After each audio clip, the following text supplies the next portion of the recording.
দেখো আমরা যে প্রোগ্রামটা চালু করেছি যে নিফটি স্মল ক্যাপের 100 স্টক আমরা দেখব, তার অ্যানালাইজ করব টেকনিক্যাল কি বলছে। আজকে আমরা যে স্টকে আছি সেটার নাম অনন্তরাজ। এই স্টকটা খুবই বুলিশ মোমেন্টে আছে, আগের দিন খুব ভালো র্যালি দিয়েছে, তাই এটাকে আমি পিক করলাম। তো দেখা যাক চলো এটার কি অবস্থা রয়েছে। যদি আমরা ট্রেন্ড লাইন ড্র করতে চাই তাহলে এখান থেকে আমরা একটা ট্রেন্ড লাইন ড্র করতে পারছি। তোমরা আমার সাথে ট্রাই করো ড্র করার, যত বেশি প্র্যাকটিস করবে তত বেশি জিনিসপত্র স্মুথ হয়ে যাবে সময়ের সাথে সাথে। দেখো এখানে একটা ট্রেন্ড লাইন কিন্তু ড্র করা যাচ্ছে, এটাকে আরেকটু অ্যাডজাস্ট করা যেতে পারে। হ্যাঁ, এবার মোটামুটি একটা ঠিকঠাক লাগছে। উইকলি চার্টে আমি এটা টানলাম, আর যদি স্কেল করি, দেখো যদি স্কেল করি এটা কত পার্সেন্ট বেড়েছে, যদি এখান থেকে মুভমেন্টটা ধরা যেতে পারে, এখান থেকে যদি ধরি যে বুলিশ মুভমেন্ট প্রপারলি শুরু হয়েছে, তাহলে এখান থেকে যদি স্কেল করি দেখতে পাচ্ছি যে 2023 থেকে 23 জানুয়ারি মানে 1 বছর, আর ডিসেম্বর 2024 মানে 2 বছরে মোটামুটি 833% এটা উঠেছে। এবং তারপর এটা রিট্রেস নেওয়া শুরু করেছে বা কারেকশান নেওয়া শুরু করেছে। যদি আমরা ফিবোনাচি ড্র করে দেখতে চাই যে কত পার্সেন্ট আছে রিট্রেস নিয়েছে, দেখো এখান থেকে আপ ট্রেন্ডে সবসময় নিচে থেকে ফিবোনাচি ড্র করতে হয়। ফিবোনাচি ড্র করা আমি তোমাদের আরেকদিন ভালো করে শেখাবো। তো আজকে দেখো ফিবোনাচি যদি আমরা দেখি, এই যে ফিবোনাচির যে গোল্ডেন রিট্রেসমেন্ট হয় না 61.8%, ঠিক সেখান থেকে এটা কিন্তু রিট্রেস করছে। আমি যদি তোমাদের ড্র করে দেখাতে চাই, এখান থেকে দেখো এই যে 61.8%, এটাকে গোল্ডেন রিট্রেসমেন্ট বলা হয়। তো এখান থেকে কিন্তু এটা আবার ওপর দিকে ওঠার চেষ্টা করছে। আমরা ডেলি ফ্রেমে গিয়ে দেখবো এর কি কন্ডিশন আছে, এগুলো উড়িয়ে দিই, না হলে আমাদের অসুবিধা হবে।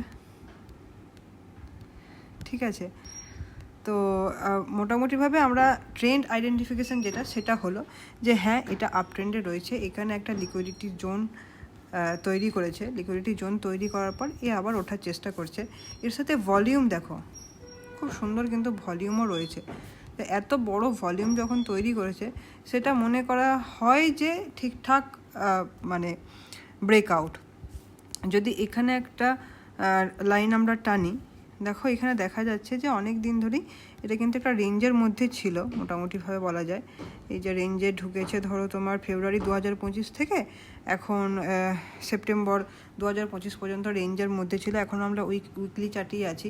তো এখানে একটা ব্রেকআউট আমরা দেখতে পাচ্ছি যে হ্যাঁ উইথ ভলিউম একটা ব্রেকআউট রয়েছে।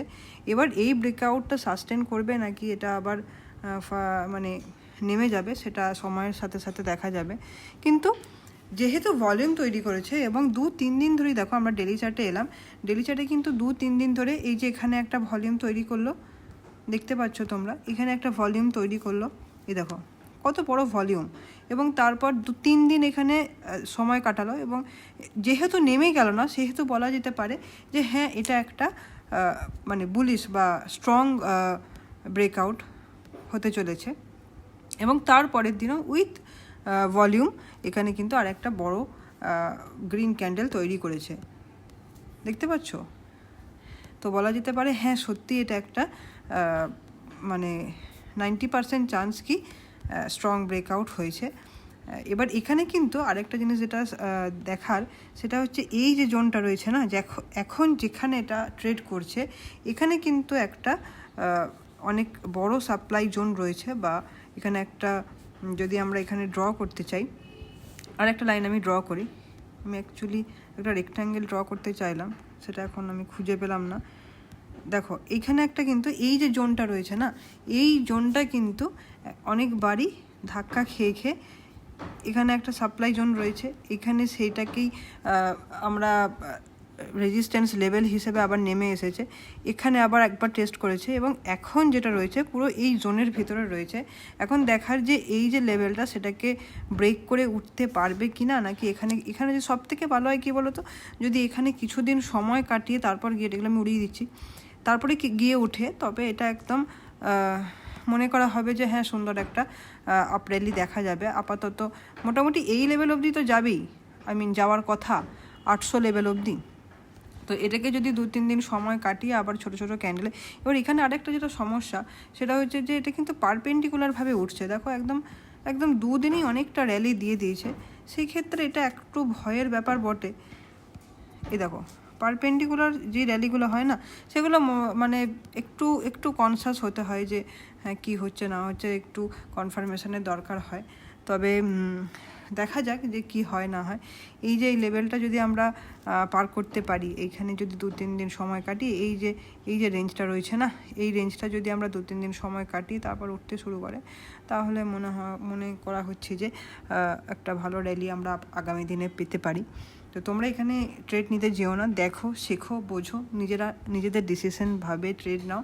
আমি এখানে ট্রেড নিতে রেকমেন্ড করছি না, আমি শুধু দেখানোর চেষ্টা করছি যে প্রাইস অ্যাকশন কীভাবে কাজ করছে। আমিও তোমাদের সাথে প্র্যাকটিস করছি, তোমরাও আমাদের সাথে প্র্যাকটিস করো। যদি আমার কোথাও কোনো ভুল টুল হয়ে থাকে, তোমরা আমাকে অবশ্যই গাইড করো, তাতে আমরা একসাথে এগিয়ে যেতে পারি, একসাথে শিখতে পারি, একসাথে বোঝার চেষ্টা করতে পারি।